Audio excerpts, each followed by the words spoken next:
Jadi kita jadi bias gitu mengevaluasi bisnis kita apakah sehat atau enggak. Kalau kita masih mencampur adukan antara keuangan kita dengan keuangan bisnis.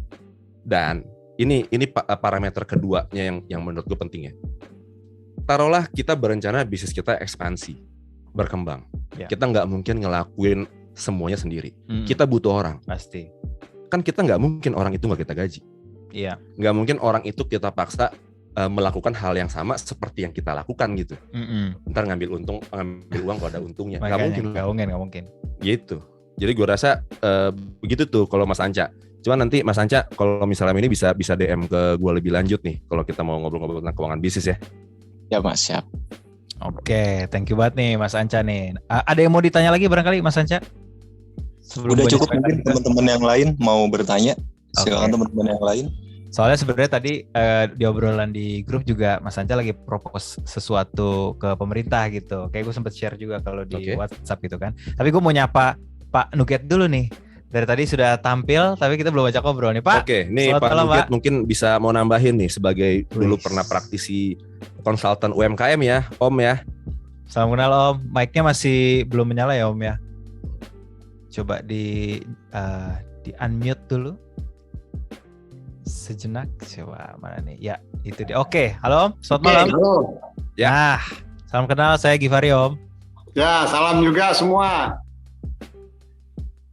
Jadi dari pengalaman Om sendiri, apalagi kan udah lumayan lama berarti ya berkecimpung di dunia UMKM gitu, yang udah di masa lalu sama dibandingin kondisi kayak sekarang aja dulu nih Om, gimana pandangannya? Ya, kalau dulu itu kan jadi apa yang tadi diceritakan Farid ya, saya sependapat ya. Nah, yang sekarang ini yang beda itu ada kandungan itu digital, teknologi. Nah, kita dulu nggak punya itu aja bedanya. Kalau ngelihat itu Om, itu sebenarnya membantu atau justru menghambat? Sangat membantu dong, sangat membantu. Terutama nanti kalau udah urusan cari cash flow ya. Di cash flow itu kan jualan. Nah, jualan itu bernaung di marketing. Nah, kalau kayak kafe kopi tadi kan, mungkin marketing sama sales itu campur aduk. Oke. Di dalamnya itu ada support dari teknologi.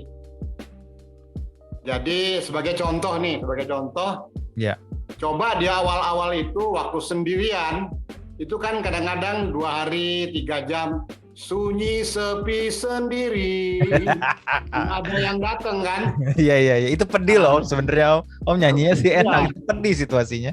Mulailah mendaftar pelanggan-pelanggan yang datang, kemudian dimasukkan ke dalam komputer.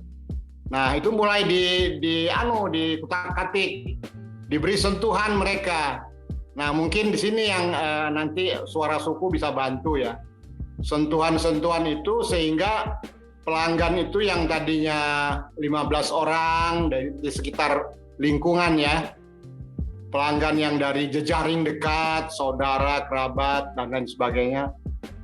Nambah tiap bulan, tiap minggu nambah. Nah, itu masukkan di dalam database. Kemudian disentuh mereka melalui pendekatan dengan digital sekarang ini.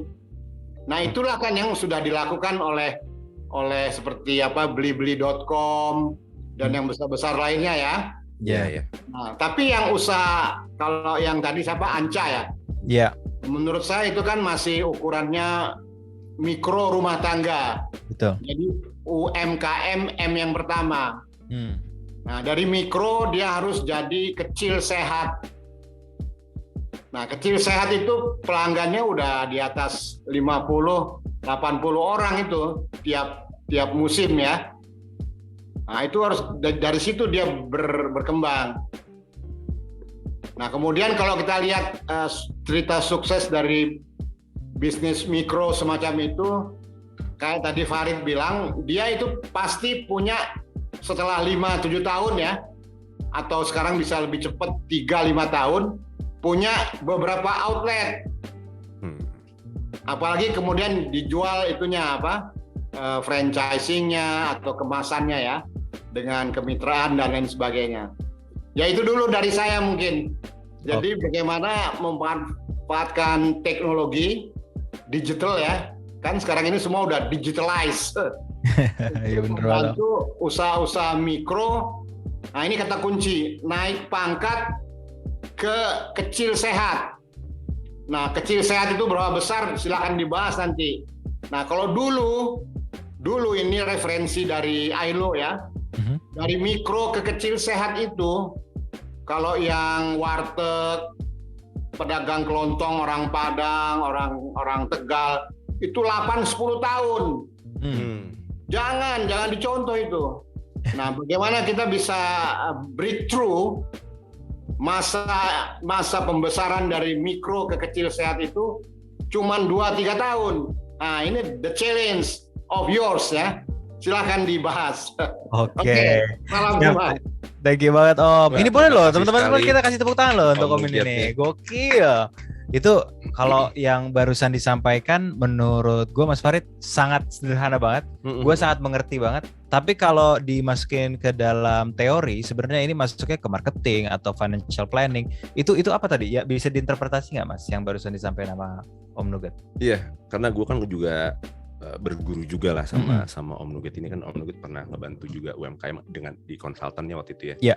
Ya memang kita kalau lihat kayak bisnis sekarang, misalnya contoh kayak Gojek ini yang literasi gue baca ya. Mungkin Astra bisa sebesar ini butuh 50 tahun. Tapi Gojek bisa sebesar Astra hanya butuh 10-11 tahun. Iya. Ini gue nggak bicara tentang konsep bakar duit di perusahaan startup dengan investor yang ngasih duit sekian banyak gitu.